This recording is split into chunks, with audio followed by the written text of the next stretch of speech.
So today we are going to be talking about questions that you have, and hopefully you'll be having a lot of aha moments too. Um, I remember as a parent when our son Dylan was young, and we were going to some, I don't know, just emotional IEP meetings. Have you ever done that? And one of the first things I would look for when I walked in the school's conference room was, do they have a box of Kleenex? Because I used the Kleenex more than once and more than once and more than one IEP meeting. And that's okay because things are emotional when we're talking about our own kiddos, right? So the purpose of our monthly Q&As is to make sure that you have time to ask the questions that you've been thinking about, that you may be Googling about or asking your friends, because we are a audience of parents, advocates, some educators that know and agree with our mission of making sure that every child belongs in our schools and in our communities. So, welcome. I am Charmaine Tanner. If you're watching this live or on the replay, feel free to say hi so we can say hi back, and type in any questions or comments you have. And when we do start answering questions, please feel free to jump in the chat box there, the comments, and type some tips and some ideas that you have, okay? Because this is not just like Charmaine has all the answers, because I don't. But Charmaine has a wonderful audience that has a lot of experience, and we know together we can figure hard things out. So let us see. What are you thinking? Hey, Anne Marie. Hey, Abby. Both Anne and Abby are recent trailblazers, so I'm so excited to get to know you guys better. So think about it. What questions do you have? I did have a couple of questions that came in, and I posted them, but now I'm not seeing them there. So let me pull up this document. I put them in. So I did have a couple of parents ask me questions. The first one was, the special ed teacher says my daughter is not making as much progress as I'd like to see on her math goals. The special ed teacher is suggesting we increase how much time my daughter is in the special ed room for math. What should I do? So, Anne and Abby,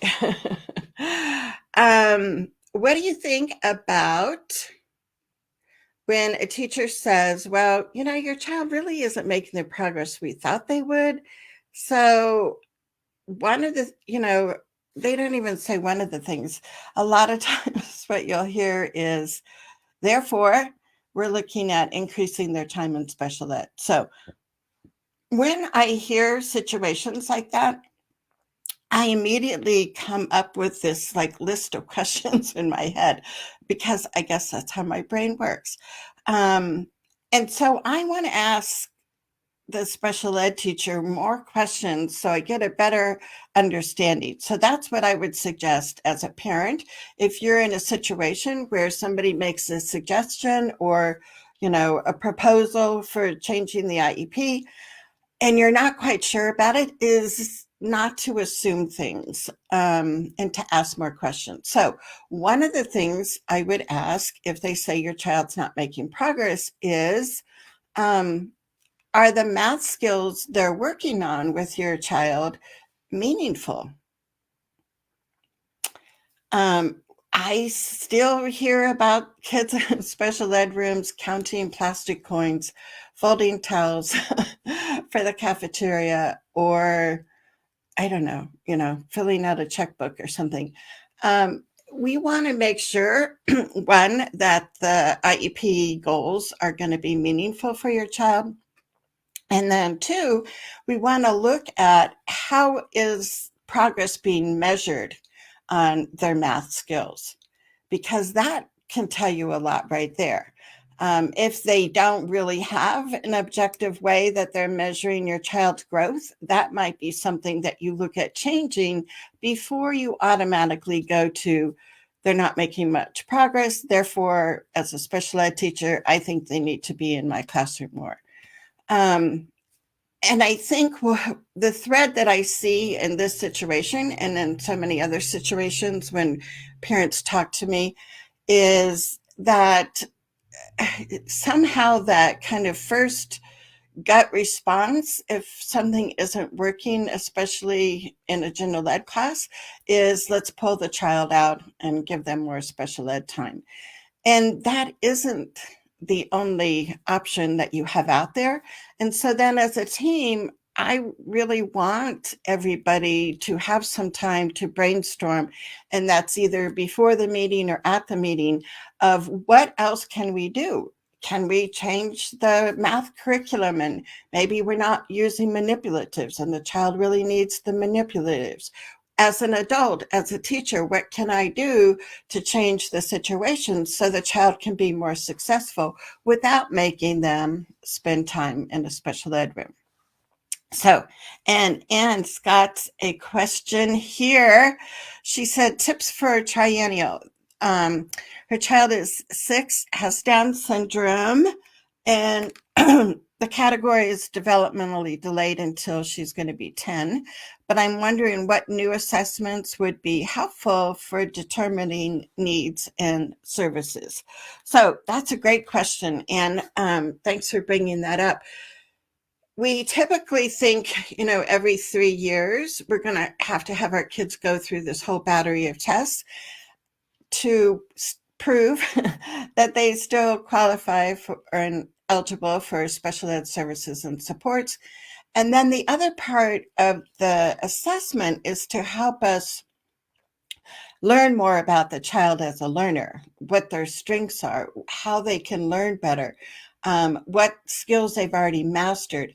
And of course, we're also going to be looking at areas of these would be great skills for your child to learn next. So the assessment is to make sure every 3 years that they're still eligible. And then the other part is to inform and help us, learn more about your child as a learner and support them in the classroom. So what you can do, Anne, is ask for the evaluation team, which is pretty much usually the same people for the IEP team, and ask for a meeting of the evaluation team to look at what information do you already have. And you can look at progress reports, you can look at, narratives from the classroom teacher, report cards, different classroom assessments that have been done. Gather all the information, have the school staff gather information that they already have about your daughter. And now it's like, okay, this is the part that we already know. We have current information that tells us this part. Is there anything else that we need? Is there something that's missing? And then you can think of, wow, she goes to private OT and speech. That would be a great piece to add when you go to that evaluation team meeting before any assessments are done. You bring all the information that you have that would be relevant for the team. And then the team needs to go through and say, what assessments do we need in order to get more information? And the nice thing that, happens when our kids are younger, they can have that developmental disability label up until they turn 10. So it's easier and you get less pushback if you don't want to consent to a cognitive test. You can refuse that. I mean, you can refuse that no matter how old your child is. The thing that makes it a little bit easier with less pushback is your child is young. They don't need any kind of an IQ score in order to give your child a certain label. And so, again, you just want to think about, is there something specific? One of the things that maybe could be helpful is to have some people, observing in the classroom, and not only observing your daughter, but just observing kind of the culture of the room and the routines of the room. And, does your daughter feel comfortable, confident there? Um, you can have an observer there to look at, if the teacher did something differently, would that maybe help? To me, all of that is really helpful information. The school will want to do, and they need to do more than one, use more than one tool. The school will probably want to use, typical standardized tests.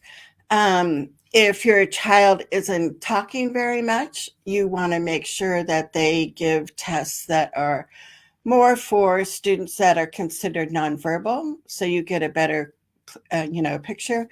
But yeah, look at what you already know about your daughter, what information, whatever, like I said, classroom assessments or things like that, the progress monitoring that the teacher's been doing, and say, what else do we need to know that's going to help us make, a really appropriate individualized IEP?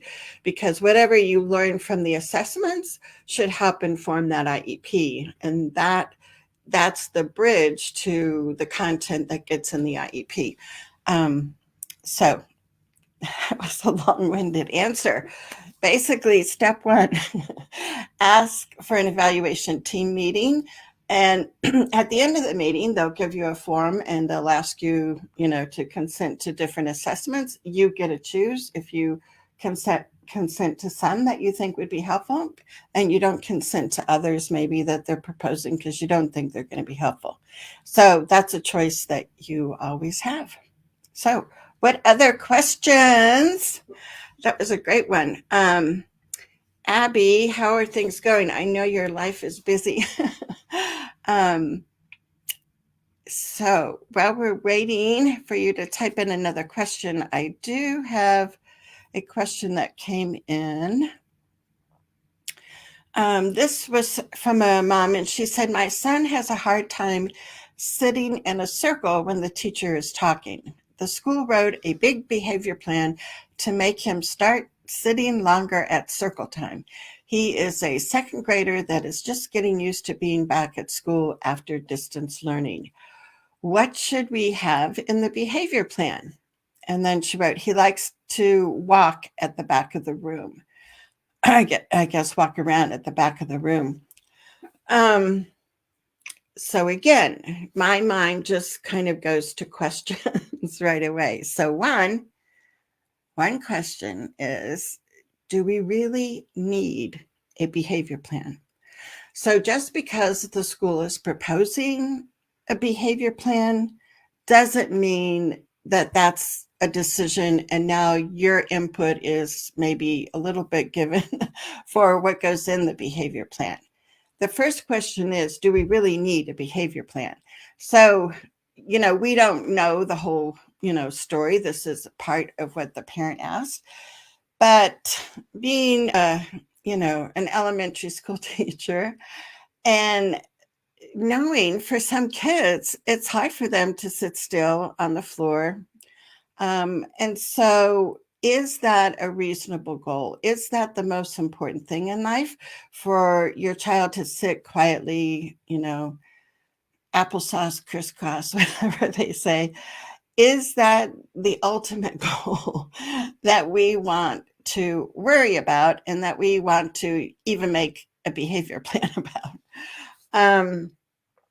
So I would start there. And then I would also look at, of course, what is his behavior communicating when he's, squirming around or getting up and wanting to go to the back of the room.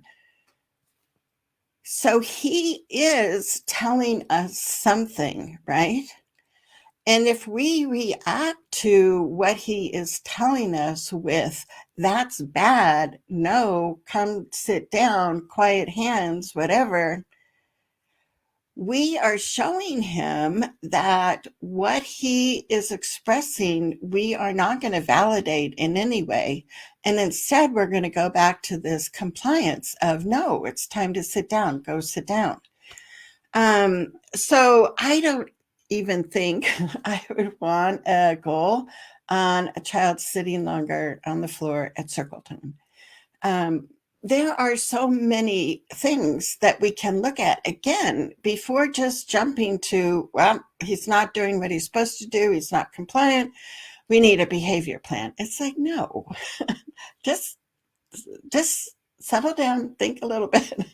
Accommodations. For some kids, it's give them something to sit in. Some kids like to sit in the chair, not sit on the floor. Some kids like a ball chair. Some kids like, I don't know, they're called like those bucket chairs that sit on the floor but give kids stability and kind of security.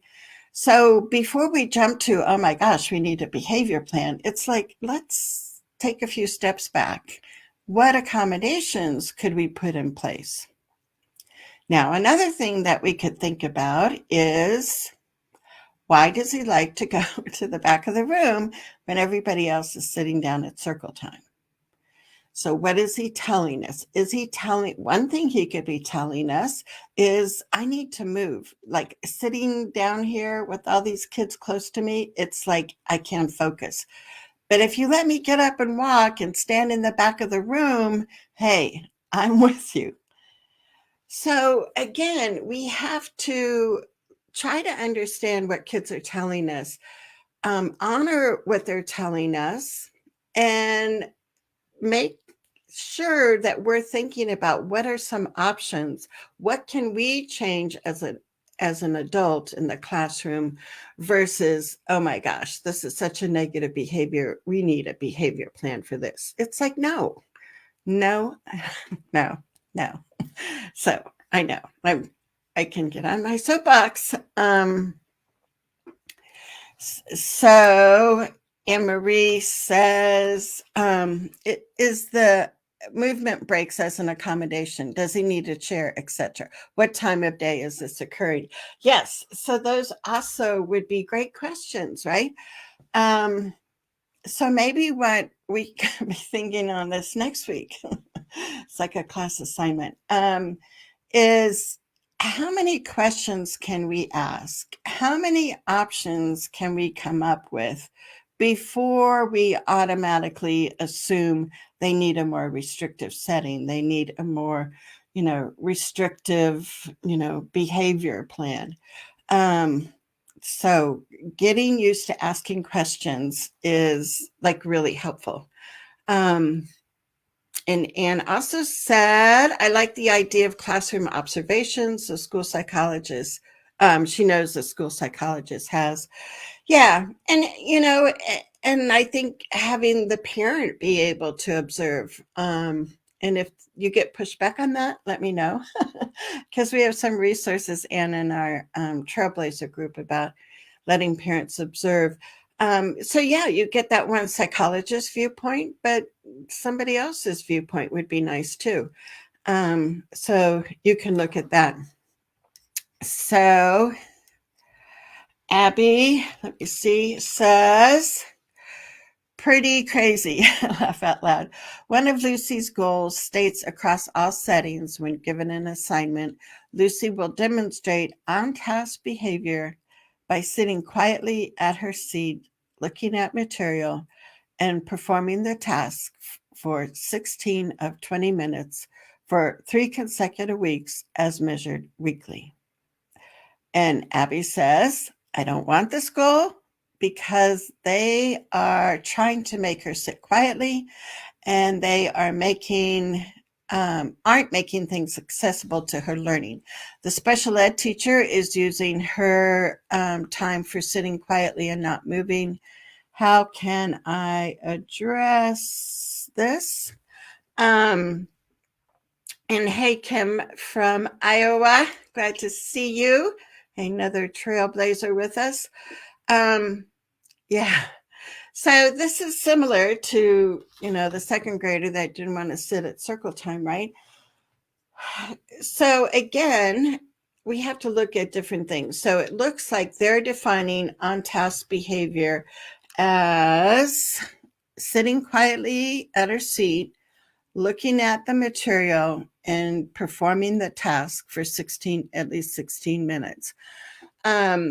So when people are observing her, and if she is not looking at the material, then they'll probably mark that as off task behavior.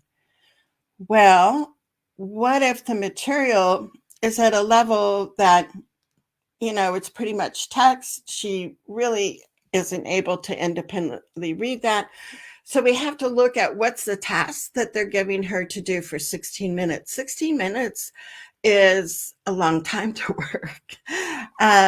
I don't know how many adults could work 16 minutes straight, sitting quietly, looking at their material and performing without getting distracted by a beep on their phone or something else. So, one, like, how realistic in the world is this? And two, what are the tasks that we're asking her to do? If she had some accommodations with that task, would she be more successful working for longer periods of time? So again, and Abby says she's 7 years old, and that's young. I mean, if you look at other kids in the classroom, I don't know how many of them at age 7, because I was a second grade teacher, would be working continuously for 16 minutes. Um, so one is to even go back and look at that goal and see if that is a necessary goal, or if the school is still thinking it's really important. Then you have discussions about what she needs to be successful for that goal. And maybe that's changing the location of her desk, changing the kind of chair she's in, changing the task, all of those kinds of things you want to have a conversation about. It doesn't have to be at an IEP meeting, but whatever decision you make, you need to have that made on the actual IEP document. So you can have conversations, outside of an IEP meeting. If you come up with something that is going to require the IEP to be amended, you can do that. You just want to make sure that you check the language, everybody on the team gets a copy of the amendment, those kinds of details. But yeah, have conversations. That's the only way that we really can figure a lot of things out. And Anne says, I'm going to ask for observation. ESSEA, which is Every Student Succeed Act, is one way. If I can't in person, then I'll ask about Zoom, Google Meets to observe. Yeah, and I recently had a family I'm working with, and they were saying, because of COVID precautions and different things, they're not having parents come in the building to observe. And instead, what they did was somebody, I guess, kind of followed around their child with a video camera, phone, or whatever. And so they, it's not as good as being there in person, but it still gives you such a better picture of what's really going on versus reading the IEP and going, I wonder what that looks like when she has reading group with her second graders. How is that really going? So that's great that you're getting in there. So Kim is a wonderful person that always has ideas percolating. So Kim, has any of this discussion given you some ideas about your son? I don't have my That Parent mug today.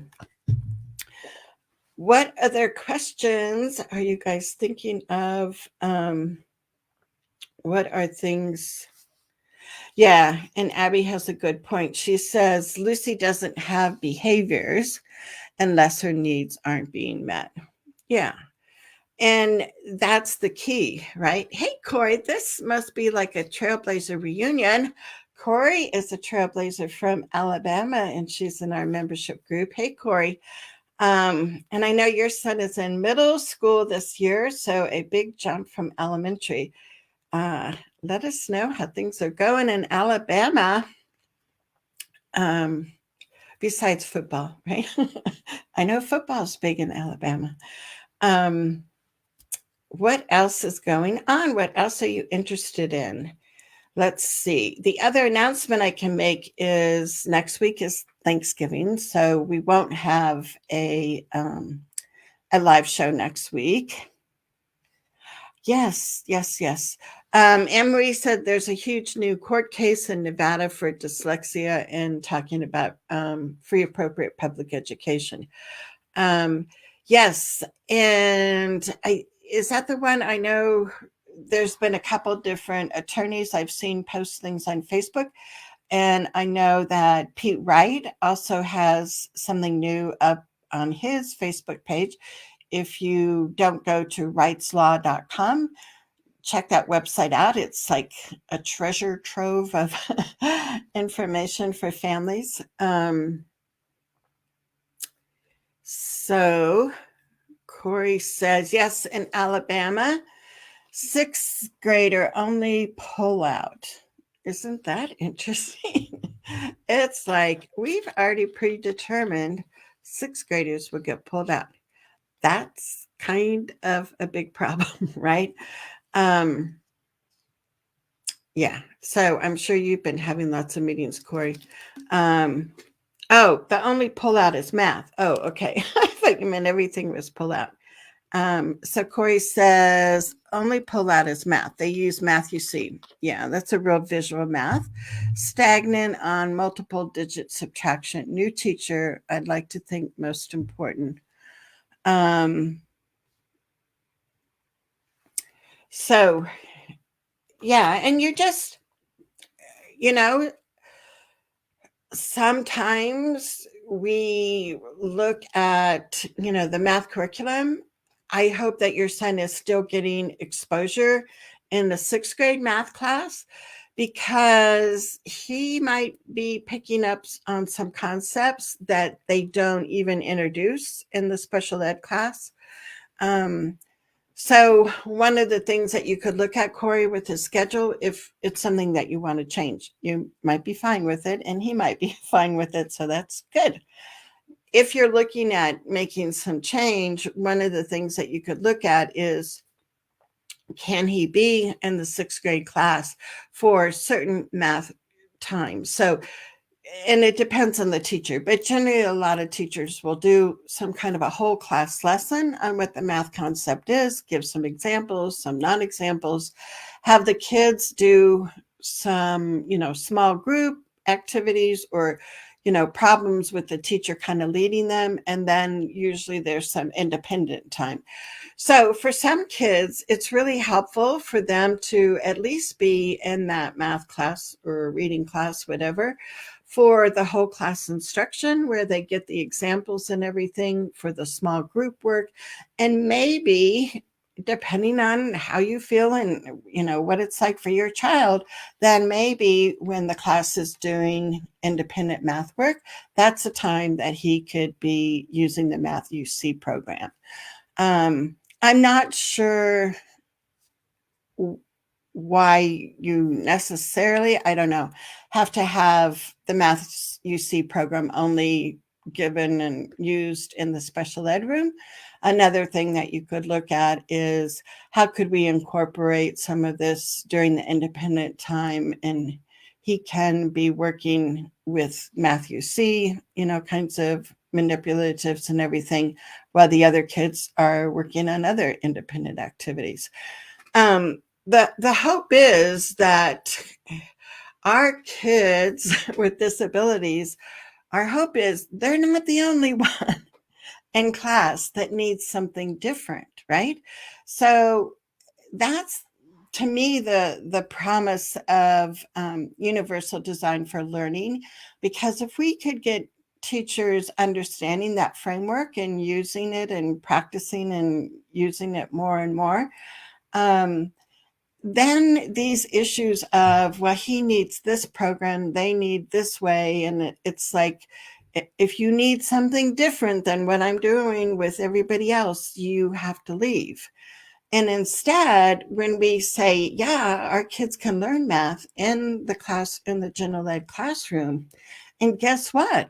They're going to use something different, maybe different manipulatives. Maybe the other kids aren't using any manipulatives.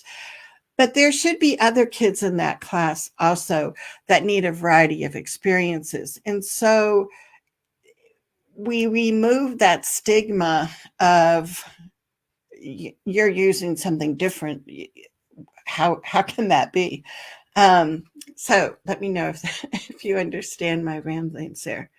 Um, so Corey says, math concepts to focus on. She said, yes.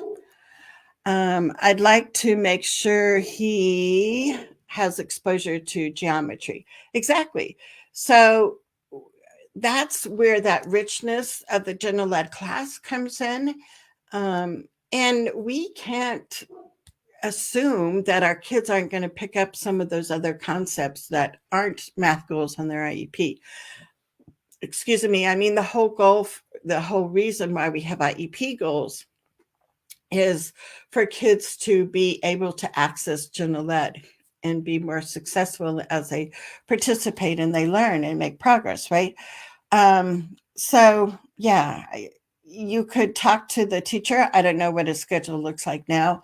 The other tool that we talked about a couple of weeks ago when we had a couple of guests from the TIE Center on was that Education Day at a Glance tool.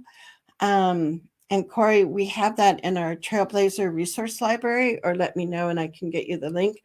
Um, and I can put the link in the comments too. But that Education Day at a Glance tool, I think would be really helpful because it's 3 columns. And the left-hand column is the, for your son, the 6th grade schedule, what it looks like, from 8 to 8:15 it's homeroom, and 8:15 we start reading, whatever. So in the left-hand column, you write down with the group, right? The general ed teacher writes down what our schedule would be. The middle column is to say, looking at his IEP goals, where during his 6th grade day can we embed some learning with these IEP goals so he doesn't have to be pulled out for everything, and that we can look at ways for him to do that. And then in the third column are what are accommodations that are written in his IEP that we need to make sure during these time periods of the 6th grade schedule that these accommodations, it's really the priority to make sure that he's using these. And so it's a nice, like, one-page tool, which people like, right? It simplifies things. And then it has the goals and the accommodations all listed out, also attached. But this one planning sheet can be so helpful. And it's something that you want to do with the general ed teacher. If there's a para, the special ed teacher, yourself, depending on the age of your student, have your child go with you. And have input into, this is what the 6th graders day looks like. How can we get, my son included in more of these activities throughout the day? Yeah. Corey says UDL should be mandatory, professional development across education. Sadly, not happening in most cases. I know it's the potential is like magnificent if we would see schools using universal design for learning. And I often say, I think, we would probably get further if we talked more about UDL versus saying that I word, because when you talk about inclusion, it brings up, it's kind of a trigger word for a lot of people. So instead, I mean, if we can get teachers to present the information in a variety of ways, to keep our kids engaged, to make sure they have a variety of ways to show what they've learned, I mean, everyone in that classroom is going to be achieving more and be more successful. So yeah, that's a big mission. We're on it. We're on it. Corey says, being in middle school general ed science and social studies has been incredible. He's constantly discussing the lessons and concepts. Isn't that so cool? I know. It's like And people then will make these judgments. They're off task, and it's like, no, they are soaking this up like a sponge. And, you know, I remember when Dylan was in middle school and they had a science unit on tornadoes and weather. And, we lived in the mountains. We don't have many tornadoes, but guess what? One year we had a tornado, and it was like Dylan was saying, "Oh, my teacher said this, that." And it's like, yeah, all that general knowledge, that richness is what you miss when you are sitting in a special ed room. That's my opinion, and also, I think, backed by quite a bit of research, right? So, Abby says, how do you bring up these topics with the district? My daughter is the only child in her school with disabilities, not in a self-contained classroom. It's been a battle to keep her there. She has had great classroom teachers, but special education have made little to no accommodations. And special ed teacher just says Lucy needs to learn how to be in the resource room because she's not on grade level. So, yeah, I mean, how do you bring up these topics? You know, um, I think it's going to be ongoing conversation. And sometimes, Abby, it can help if you just have a one on one conversation with like the special ed teacher, um, and try to get more from where she's coming from. I think there's a lot of special ed teachers that sincerely think kids will do better if they come to the resource room, even though we don't have any research supporting that. In their guts, teachers go, it's got to be better, right? It's a smaller class. Supposedly it's less noisy, not necessarily. And so they feel like they would be doing kids a disservice if they didn't advocate for kids to be in resource rooms. And it's not like they're trying to be mean. It's not like, they're trying to, I don't know, purposely segregate your child, even though that's what they're doing. So it can be one of those like unintended consequences, right?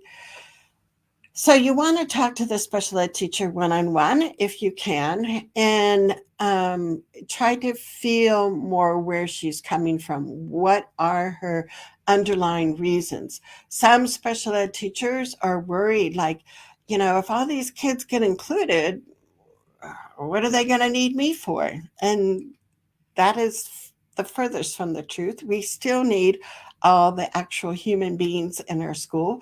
Their role might look different, but we're not going to get rid of any special ed teachers once more kids are included.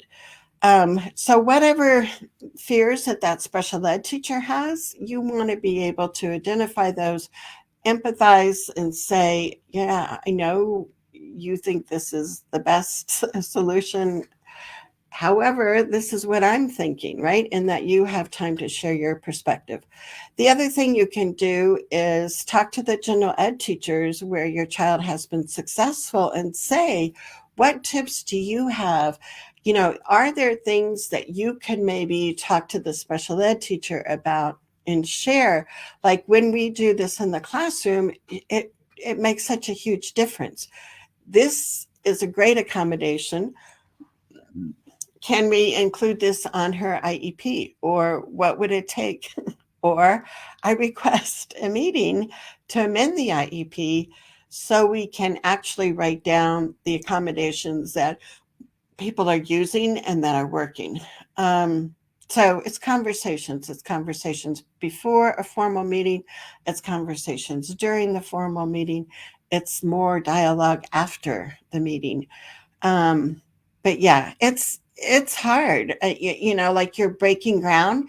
Um, and in some ways, when you are, and I can't remember, Abby, if how small your district is, but it can be a benefit if your district is small and they don't have a self-contained special ed room. So when they don't have that option, guess what? they become more creative and kids get to be included more. So sometimes that can be um, something that you look at. And Tamara, hey Tamara, um, Tamara says, how come the team does not follow the IEP, knowing it is a legal document? Who is holding them accountable? Well, that's the $1,000,000 question, right? Well, we got this well written IEP, but maybe nobody's really following it. So the school needs to be holding the staff accountable. The district needs to be holding schools and staff accountable. However, we know that that doesn't always happen. And that's why sometimes you have to be the IEP police. And it's like, what? I already have enough things to do. I have enough things on my plate. Being the IEP policeman is not something that most parents want to do. However, sometimes it's up to you to point out things and to make sure things are done. If they say every 2 weeks they're going to share, their data collection and samples of your child's work, and 3 weeks go by and you haven't gotten any samples, you need to send a friendly reminder. Um, if 4 weeks go by and you haven't received what you're supposed to receive in that timeline, then maybe you send another friendly reminder, but you add somebody you're going to CC it to. Like maybe now you're going to CC it to the principal, or now maybe you're going to CC it to the special ed director. Um, but you have to take some kind of action. And that's how dispute resolution processes are set up in IDEA, that it's, up to the parent to really take some kind of action. I mean, yeah, we want the state to be accountable, we want the school district to be accountable, but sometimes you don't see accountability at that level either. Um, and so I think, let's see, Anne Marie, let me see if I can bring up your comment. Yeah, she says, unfortunately, if parents don't use their rights and file complaints, nobody holds them accountable. And even then, some school districts just don't change. Yeah, I mean, you can go to mediation and have a great written mediated agreement that the parent and the school representative sign, but that doesn't mean they're going to actually follow through. And mediation is a legal document. The IEP is a legal document. Um, so yeah, you have to kind of work your way up the dispute, the dispute ladder. Sometimes you can ask for a neutral facilitator to be at the next IEP meeting, and they don't get involved in the content, but they facilitate the process, make sure everybody's voice is heard, make sure that, you don't get too stuck on one issue and you get some things agreed to. So that can be, like one option. Another thing is, like Anne Marie said, you can file for a state complaint. You can ask for mediation. The highest level that's going to be the most costly, not only for money, but emotional, draining, is the due process option. So, yeah, there are different things, but yeah, sometimes it is just left to the parent to give those friendly reminders and say, I'm looking forward to getting this by the end of the week. um, and if you haven't seen it before and you want to, let me know in the comments, but I do have this email template that is like 6 different sentences you want to have in your email. And that uses this framework that's really helpful because the fifth step or the fifth sentence in the email is always asking for making a specific request. So if you're requesting a meeting, to put a time, we need to meet by next Wednesday, or, so you have some specific timelines in there instead of we need to have a meeting. It's like, well, we could have a meeting in May, and it's like, yep, you asked for a meeting. We gave you a meeting. So anyway, being really specific in your emails and your requests make a difference too. So who else is here? Say hi, and what questions do you have? This will be, I think, is there another Thursday? Maybe not. In November, I'm thinking Thanksgiving. The first Thursday in December, we are going to have this national guest that is going to kind of blow your mind with what we talk about. And I'm thinking if I need to give like some clues in our Facebook page and see if anybody can guess who this national guest is going to be. The person's never been on my show before, but it's kind of mind blowing. A whole nother way of looking at. I won't tell you the topic, but it's a juicy topic that you want to be there for. So make sure you put December 2nd on your calendar. And then I can also tell you that December 9th, the second Thursday, get mixed up here, the second Thursday in December, we have Shelly Johnson, who is from Seattle, and she is a mom of a elementary age child with Down syndrome. But she's been doing like life coaching and working with corporations, like leadership skills and mindset. And now she is the past few years been focused more on helping parents with, that, how do we calm down before we go into an IEP meeting? How can we, be in a good place after an IEP meeting? But in December, she's going to be talking about the holidays and stress and how we can be more proactive and make good decisions. And so that will be a fun thing. It's not going to be related to IEPs, but it's related to our life as parents, right? So December 9th, that would be another good one. Who else has a question? I'm going to get a drink. I've got these allergies.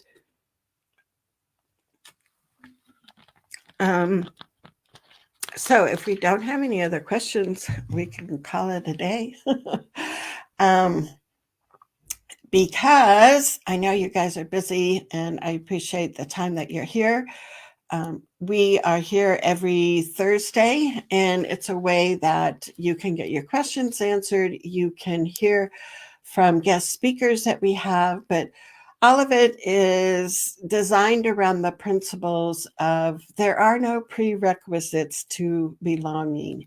And so our mission is to help our schools develop the capacity to actually welcome and, embrace every child that they have walk through their school doors.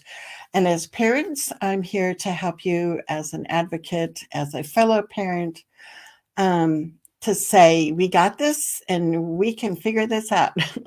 So I won't be here next Thursday because we'll be doing Thanksgiving dinner, but you guys have a wonderful Thanksgiving. And I hope it's with friends and family that you love to be with. So until next week, take care. And I've got this little outro music.